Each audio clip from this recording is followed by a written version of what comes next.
AP TDP అధ్యక్షుడిగా పల్లా శ్రీనివాసరావు బాధ్యతలు స్వీకరించారు. టీడీపీ రాష్ట్ర కార్యాలయంలో ఆయన బాధ్యతలు చేపట్టారు. పల్లా శ్రీనివాసరావు మాట్లాడుతున్నారు. ఇప్పుడు లైవ్ చూద్దాం. వారికి సముచిత స్థానం కల్పించి ముఖ్యంగా నామినేటెడ్ పదవుల ద్వారా ప్రభుత్వంతో భాగస్వామ్యం చేసి ముందుకు తీసుకెళ్లడమే నా ప్రధానమైనటువంటి బాధ్యతగా నేను మీకు ఈ సందర్భంగా తెలియజేస్తున్నా.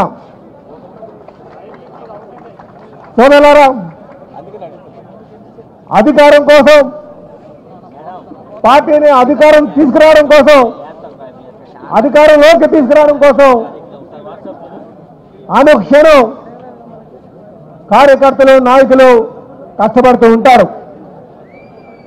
ఏమి ఆశించకంట ఎన్ని ప్రతిపక్ష పార్టీలు, ముఖ్యంగా అధికార పక్షం ఎన్ని ఇబ్బందులు పెట్టినా ప్రతిపక్షంగా ఓర్చుకుంటూ ప్రజా సమస్యల మీద పోరాటం చేస్తూ పార్టీ యొక్క సిద్ధాంతాలు కట్టుబడుతూ అధినాయకుడు యొక్క ఆలోచనల్ని ముందుకు తీసుకువెళ్తూ ఈరోజు పార్టీ అధికారం తేవడం జరిగింది.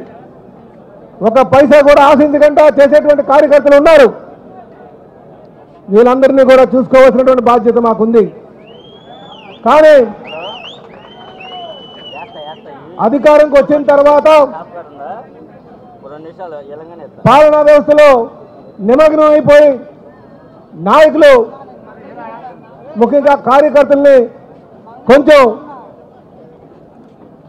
వారిని చిన్న చూపు చూస్తున్నారేమో అన్న ఒక ఆలోచన చాలా మందిలో ఉంది గత అనుభవాలు బట్టి.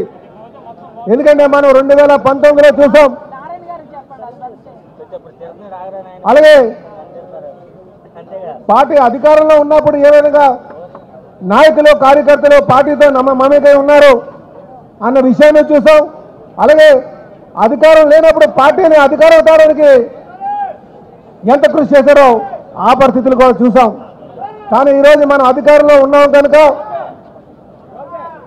మళ్ళీ రాబోయే 5 సంవత్సరాలను కూడా పార్టీని, ప్రభుత్వాన్ని, నాయకుల్ని సమన్వయం చేసుకుంటూ మళ్ళీ 2029కి మళ్ళీ ఇదే మెజారిటీతో గెలిచేటట్టుగా తీసుకొస్తానని చెప్పేసి ఈ సందర్భంగా తెలియజేస్తున్నాం.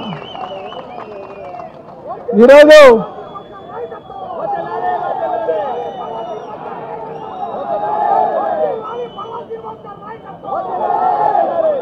అందుకే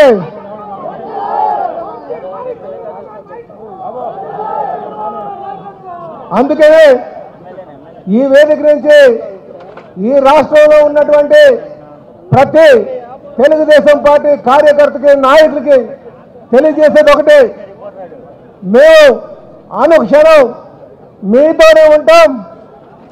మీ భవిష్యత్తు మా బాధ్యతగా మీకు ఈ సందర్భంగా తెలియజేస్తున్నాం. ఈరోజు ఎంతో మంది కార్యకర్తలు ఈ రాష్ట్రం అభివృద్ధి చెందాలని,